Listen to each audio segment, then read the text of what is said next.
The 6th annual Bloomberg New Economy Forum in Singapore is highlighting the challenges confronting the global economy.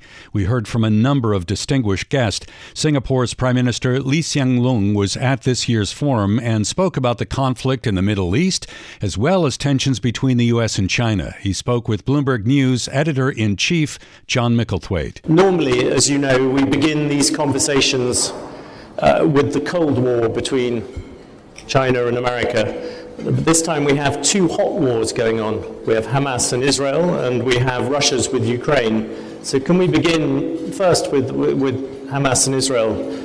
On October the 7th, you spoke out loudly to condemn what Hamas did then. Since then, as the bombing of Gaza has continued, you have called for a truce or a ceasefire. You have added things about maybe there's a need to investigate possible war crimes. You have talked about the need to refresh the two-state solution. This is a slightly different position to America. I wonder if you could unpack for us how you ended up in that position. Well, we have to take a principled position considering our national interests and considering also the sentiments and the human reactions of our people. And the principle is that borders are inviolate, countries have the right of self-defense, and killing of innocent civilians, women, children, old folks, or any other civilian is against international humanitarian law. And what happened on the 7th of October was not just against international law, but a horrendous terrorist attack on an enormous scale. So we fully understand how the Israelis feel about it. And why they have reacted the way they have done. But what has happened since then in Gaza, as a consequence of Israeli operations, is an enormous human tragedy. I mean, the numbers keep on ticking up every day, but as many as what happened on the 7th of October. Again, women, children, and many innocent civilians. The destruction is on an enormous scale. And everybody around the world looks at this and in despair and say, surely this has to stop. Whatever the rights and wrongs, you must pay attention to the humanitarian considerations. And we have tried to express that in our statements.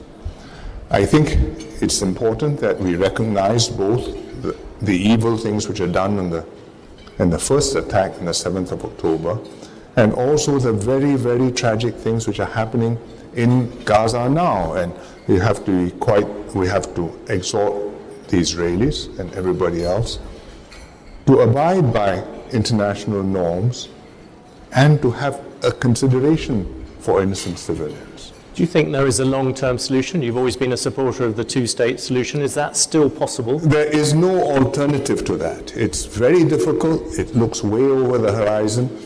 But the alternative to a two-state solution is a one-state solution, and that means one side or the other has to be squeezed out, and that is unimaginable.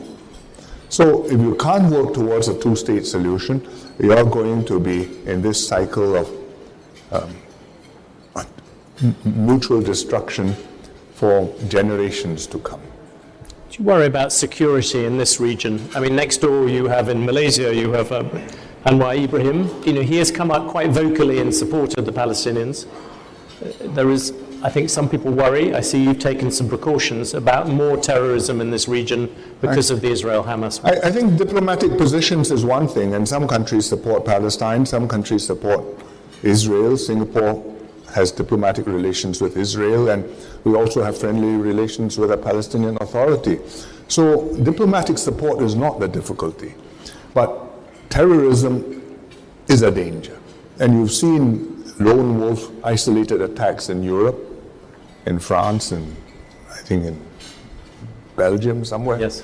There was an attack, an innocent Palestinian boy got killed in America. It can happen in this part of the world. We've had self-radicalized individuals in Singapore we've picked up, including teenagers who wanted to do terrible things and had gone and bought bulletproof vests and knives and practiced And some of them wanted to fight in the Middle East on behalf of ISIS. Some of them wanted to emulate the Christchurch terrorists and attack Muslims in Singapore in 2 mosques. So, and there are still terrorist groups within the region who have not disappeared. The Jama'ah Islamiyah, who are affiliated with Al-Qaeda and whom we picked up in Singapore before they were about to do 7 truck bomb attacks in Singapore, still exists.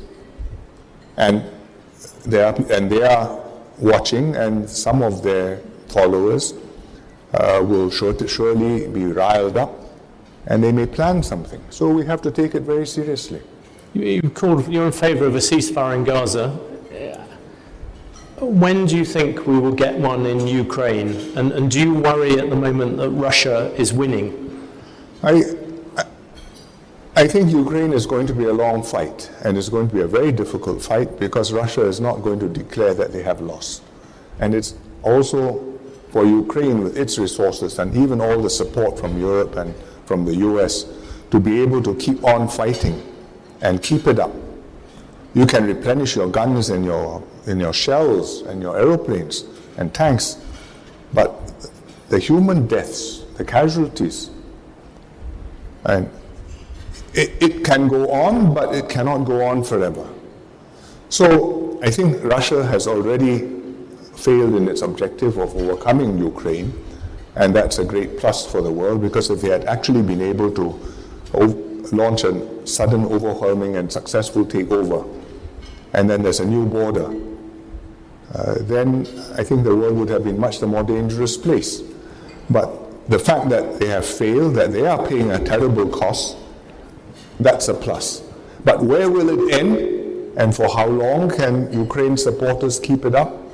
And how will the moods change in America? With this administration, I think you know where President Biden stands, but elections are due next year.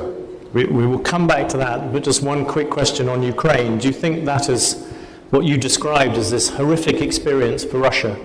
Do you think that has changed the thinking in China about potentially going into Taiwan? I don't think the Chinese would ever have thought lightly about going into Taiwan. They must surely know, and they have soldiers and sailors and airmen who will advise them that an amphibious attacking Taiwan is not like doing Iwo Jima, and Iwo Jima was bloody enough. So I'm sure they must make their calculations, but I don't believe that they are trigger happy. They have a problem. They would like Taiwan to be part of one China, but how to get from here to there? And I believe if they are not provoked, if events don't spin out of control, I don't believe that you're going to wake up one day and find that they've decided to launch D-Day. Are you more worried at the moment? I was struck coming to this region is that yes, there's still talk about Taiwan, but there's also talk about the Philippines a bit. In the South China Sea, you have President Marcos being quite aggressive with China. They are a treaty ally of the United States. And surely that is that would be very That's different. another possible flashpoint, because four ASEAN countries have claims in the South China Sea which overlap with Chinese claims. Philippines, Brunei, Malaysia, Vietnam. All of them want to work some arrangement out between themselves in the first place, and with China mostest, because China is really the biggest claimant and most muscular. But at the same time, all of them have got other stakes with China. They are trading with China. China is their biggest trading partner, I think, for all of them. And therefore, this is not, the South China Sea is important, but it is not the only thing at stake. And I do not believe that any of them really truly want to push it over the brink. But nobody ever does on the whole. Putin. Nobody ever does on the whole, but I would say that in the case of the Southeast Asian countries, their awareness of what the Soviets used to call the correlation of forces. Yes. In other words, who's on your side and who was on my side and whose battalions are bigger. I think there's a very healthy sense of realism, and therefore some restraints will be there. And even the Filipinos, I mean, the Americans are their treaty ally, but are you sure you want to get into a fight where you will be the battleground? Within China, the China you're talking about seems to be one that is getting more realistic, that Xi Jinping is thinking harder, that he's prepared to play a kind of more long-term role. Is that the way you look at it? I think China wants to grow. China is determined to develop, and they believe, I think rightly, that they will get there one way or the other, sooner or later. You can hold them back a few years, you can deny them technology. They will develop their own. It may not be as good, but they will have something, and they are determined to show their people and show the world that it can be done. Challenge is, how do they do this and feel pride in themselves, at the same time inspiring confidence and a certain tranquility amongst the rest of the world? And that's very hard, because you may think you are doing nothing very unreasonable, and these are your rights, and countries big and small are entitled to do the same things. But when a small country does a certain thing, the others can say, well, that's all right, I mean, no harm done. But when a big country makes the same kind of action, you can cause reverberations everywhere without quite realizing it. And I think that it will take a while to get the right feel for the Chinese to be able to grow taller and stronger, and yet keep everybody on side and on good terms. I think they are trying. You see the Australian Prime Minister Albanese, with whom they've had some the difficult moments in recent years, has been in China. And both sides want to move forward and want to have a relationship.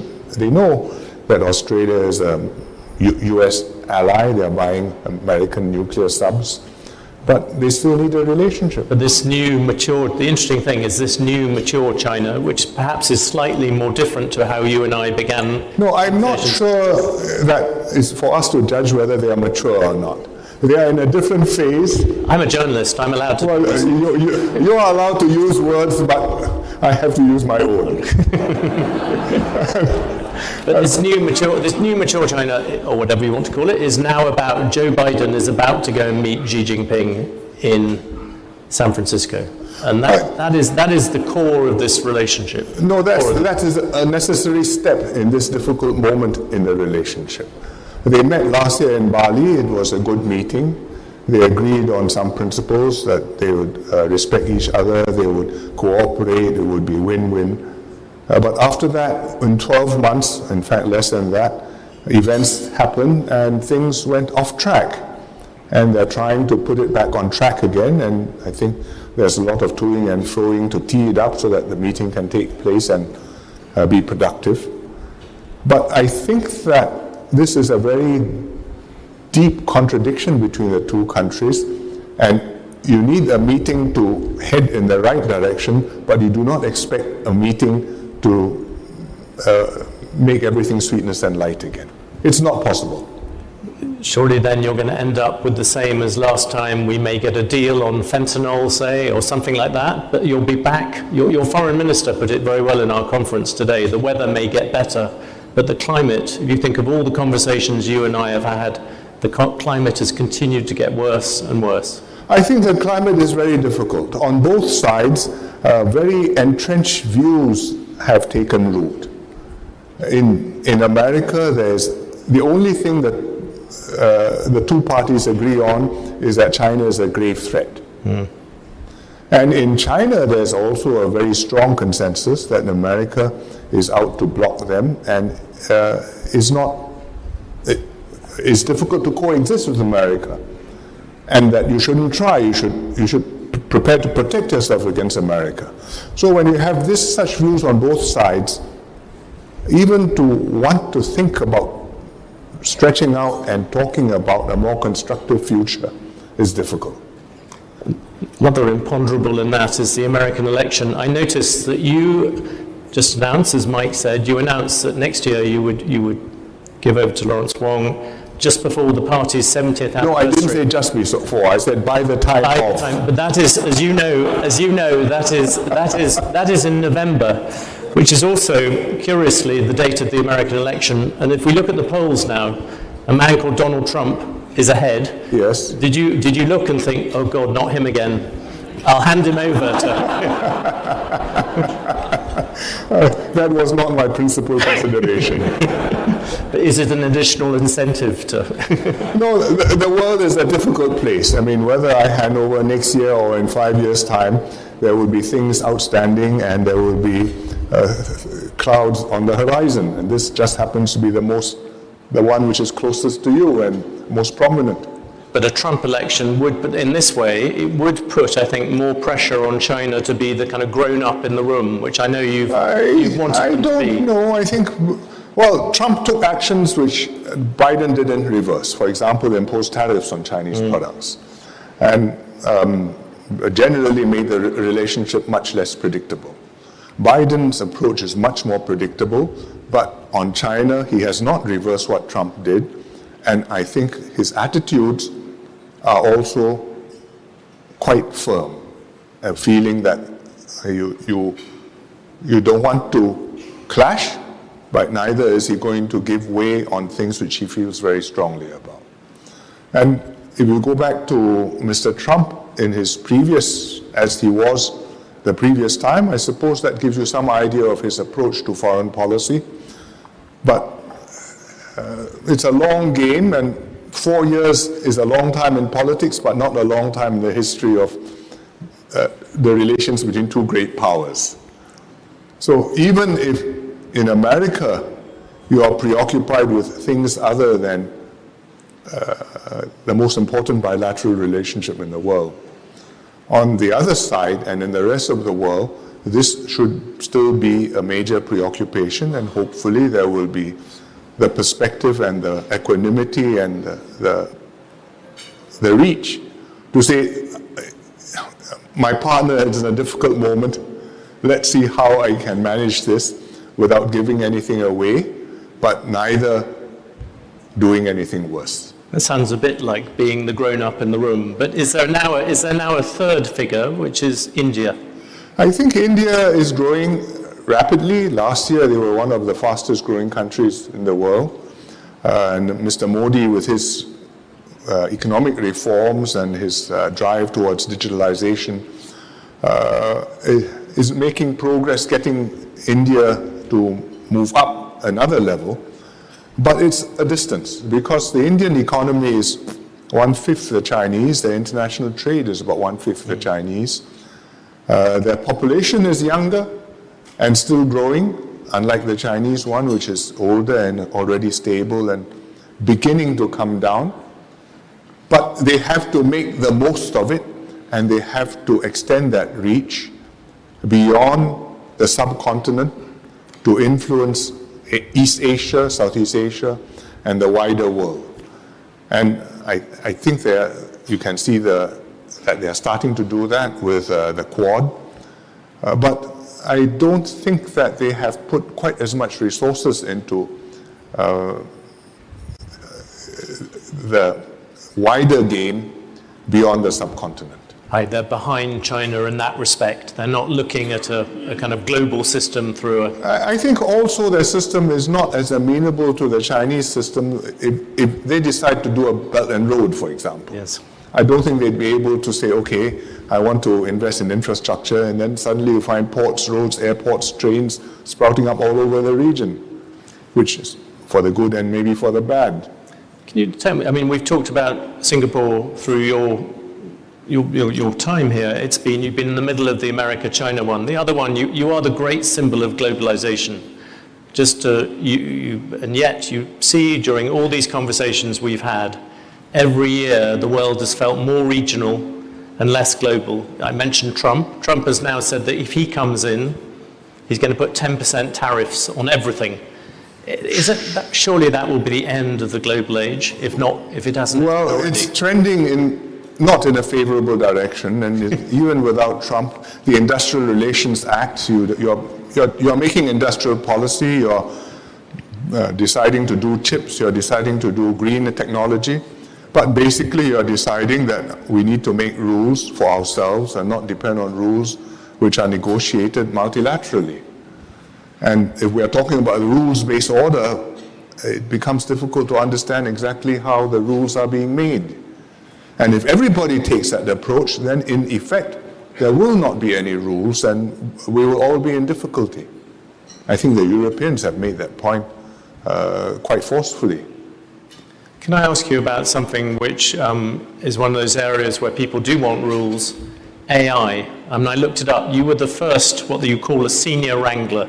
You were the first person to get top maths marks at Cambridge University, which Mike didn't mention. I didn't sadly get that at Oxford. But you were the first person to get that from Singapore.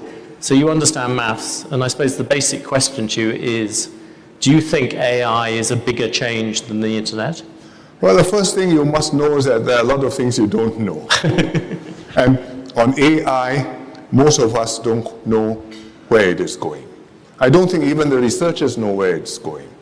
And I don't pretend to understand how the technology works. I have a vague idea of the principles, but I don't understand how they've made all these magical consequences happen.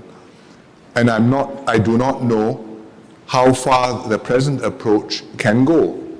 It took 50, 70 years from the time the idea of AI came about. And people started inventing computer languages like Lisp to be used for AI programming, to ChatGPT. 1950s until now is an enormous long duration. And all along that path, the thought was we are about to make a breakthrough, which eventually did come. Now you think you're on the run. But will it go all the way to the point where you can have a conversation and either the chatbot can interview me or I may interview the chatbot? Or I could interview the chatbot. Or two chatbots may be talking to each other better than us. We don't know. It could go there just by putting in 10 times more chips and 10 times more computing. It could be you reach a limit and then you need another breakthrough conceptually to take it to the next level where it's got insight, understanding, judgment, reasoning, and empathy. But I think in principle, there's no reason why you can't build a machine which can think, act, speak, maybe possibly look like it is feeling like a human being. Some philosophers think it's not possible. I don't believe that. I think it is possible, but I don't know how long it will take. I do know that when it does happen, we will have very profound questions to answer. And they will be very difficult to answer because if it is as smart as you will not be able to pre-program it to be stupid enough to be killed. That's a fundamental contradiction. I mean, you think that you can make a special push button somewhere, press it, and it will suddenly say yes and obey you. But if it is really that smart, you will have not thought of all of the consequences. But in that sort of technological balance of power, do you sense that America is a long way ahead of China, or do you think it's... I think right now they are ahead, both because of the tech they make the chips, also because they attract so much of human talent. And I mean, even Asian, Chinese, Indian researchers, they are in America making breakthroughs. And also because of their free enterprise system. I mean, Silicon Valley, you may have your views about the tech companies, but they are able to take an idea and use it to transform the world for better or for worse. And now here we have something which is happening, already making an impact on the world, not to become a super cyborg, but just to be your AI assistant to help you draft a paragraph or to write a short note. And we need to gain experience operating with it and understanding what the pitfalls are so that we can make smart decisions to regulate it as we go along. Right now, I can safely say that in the government, in my government, and I think in most governments, the tech people know more about this than the government people. It's inherent in the way the breakthroughs are happening. We are not the ones making the breakthroughs. The people who are doing that are in the universities, are in the companies, and they know much more about it than us. Some of them are worried, and I think there's reason for us to pay attention. Can I ask you quickly about Singapore and then about yourself at the end? On Singapore, it's been a slightly tougher year than normal for Singapore. You had the money laundering thing with some Chinese business people. You even had one or two officials in the government not being pulled into that, but being probed and so on, which I know compared with certain southern European countries would not really worry. No, we don't compare ourselves with certain southern European countries.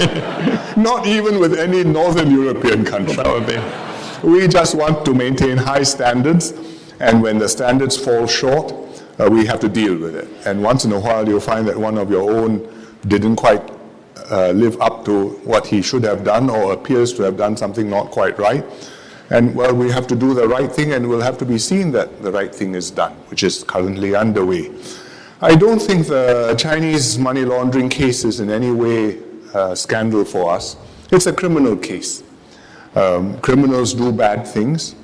We find out, we investigate it, we do what we need to do, we seize the money, the cars, the handbags, and everything else, and then we charge them in court, and they have to prove that these are things which they legitimately own, they didn't do anything wrong. But as far as my system is concerned, the system is clean, the system did what it was supposed to do, and it will keep itself clean. If my system had been corrupted, then you'd be in trouble. Then I'm in trouble. Then you'd be back in the European levels. But I don't know what levels the Europeans are at. Can I ask you a bit, as you pointed out and Mike pointed out, you are next year, sometime for the PAP's 70th anniversary, you're going to hand over to Lawrence Wong. So you will have done 20 years by then. And I wondered how much you think, what's changed during that? I mean, if you look at your father came in famously as a socialist and ended up as a Thatcherite. I've been wandering around Singapore at the moment, and there are all these big programs to hand out more money to people in retirement, fight off inflation. Have you been drifting to the left? We have been sailing carefully to a more comfortable place. No, when the economy is growing and all boats are lifted by the tide, we can afford to be, and we need to be, very rigorous in how we help those who are not quite catching up. You can tell them, run faster, work harder, here's a bit more incentive, get ahead. And mostly it works very well.